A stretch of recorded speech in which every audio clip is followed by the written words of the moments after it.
ఉపాధి కోసం గల్ఫ్ దేశాలకు వెళ్తున్నారు నిజామాబాద్ జిల్లా వాసులు. కన్నవారిని ఉన్న ఊరిని వదిలేసి బయటి దేశాలకు వలసపోతున్నారు. అక్కడ అనేక అవస్థలు పడుతున్నారు. కొందరు మృత్యువాత కూడా పడుతున్నారు. దీంతో వారి కుటుంబాల్లో విషాదం నెలకొంది.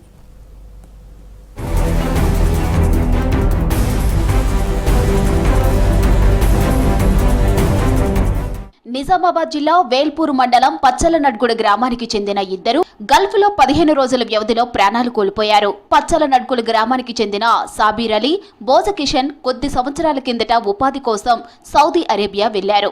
15 రోజుల క్రితం సాబీర్ అలీ గుండెపోటుతో చనిపోయాడు. అతని అంత్యక్రియలు అక్కడే జరిగాయి.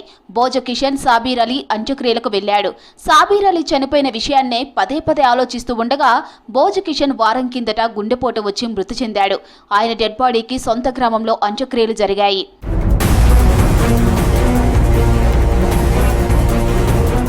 నిజామాబాద్ జిల్లా బింగల్ మండలం బడా బింగల్ గ్రామంలోని ఇలాంటి ఘటన చోటు చేసుకుంది.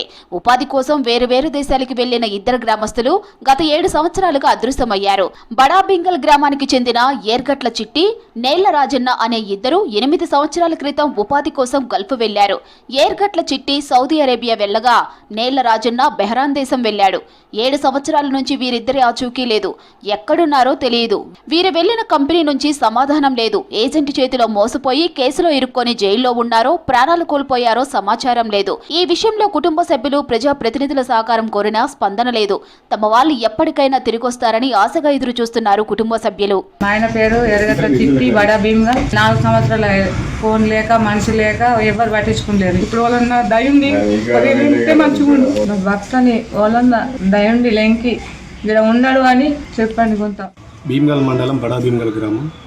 మా ప్రాంతంలో ఎక్కువ శాతం గల్ఫ్ మీదనే ఆధారపడి ఉంటారు. అనేక సంవత్సరాల నుండి కొంతమంది ఆచూకీ లభ్యం కావడం లేదు. కనీసం వారి శవాలైనా సరే, కనీసం వాళ్ళ ఆచూకీ అయినా కానీ ప్రభుత్వం మా కుటుంబ సభ్యులకు తెలపాలని మేము ఈ మీడియా ద్వారా మేము కోరుకుంటున్నాం. నిజామాబాద్ జిల్లా మాక్లూరు మండలం దుర్గానగర్ గ్రామానికి చెందిన ఓ గిరిజన యువకుడు బట్టు రాము 10 ఏళ్ల క్రితం ఓమన్కు ఉపాధి కోసం వలస వెళ్లాడు. మస్కట్లో ఓ కంపెనీలో ఆఫీస్ బాయ్ గా పనిచేస్తూ ఏడాది కిందటి ప్రమాదంలో చనిపోయాడు. మాక్లూరు మండలం ధర్మోరా గ్రామానికి చెందిన హనుమండ్లు గల్ఫ్ లో ప్రమాదంలో గాయపడి 2 కాళ్లు చేతులు కదలని స్థితిలో మంచానికి పరిమితమయ్యాడు.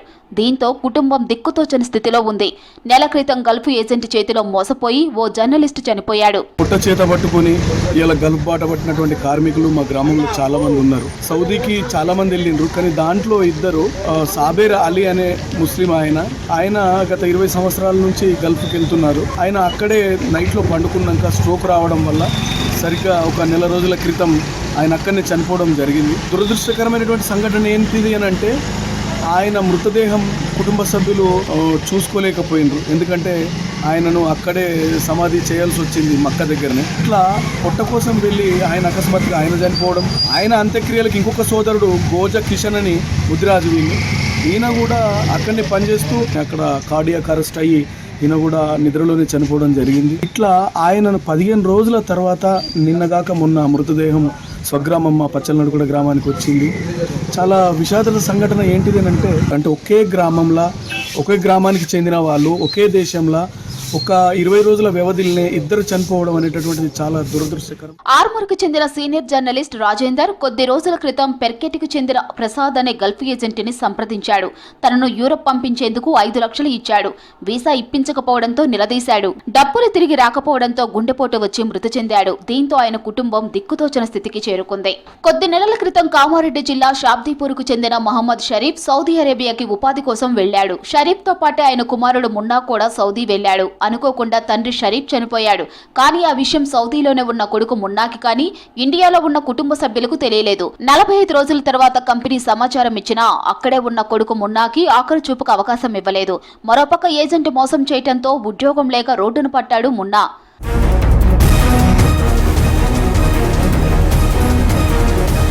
గత సంవత్సరం సంవత్సరం డిచ్పల్లి మండలం గొల్లపల్లికి చెందిన మహేందర్ ఆగస్టు 1న దుబాయ్ వెళ్లాడు. కానీ ఇప్పటి వరకు ఆచూకీ లేదు. బాల్కొండ మండలం చిట్టాపూర్ గ్రామానికి చెందిన సాయం నవీన్ అనే యువకుడు 2020 అక్టోబర్లో బహ్రెయిన్ వెళ్లాడు.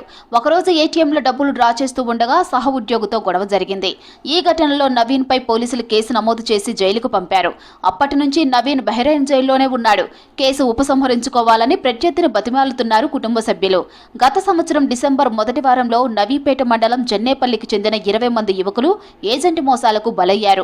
నకిలీ వీసాలతో వెళ్లిన వీరిని దుబాయ్ ఎయిర్పోర్ట్ నుంచి తిరిగి పంపించారు. 5 నెలల క్రితం మలేషియాలో పలు కారణాలతో చిక్కుకున్న 40 మంది వలస బాధితులని ఎంపీ అరవింద్ ఇండియాకి రప్పించారు. ఇలా వేలాది మంది ఉపాధి కోసం వలస వెళ్లి అవస్థలు పడుతున్నారు. వారి మరణాలతో కుటుంబాల్లో విషాదం నిండుతోంది.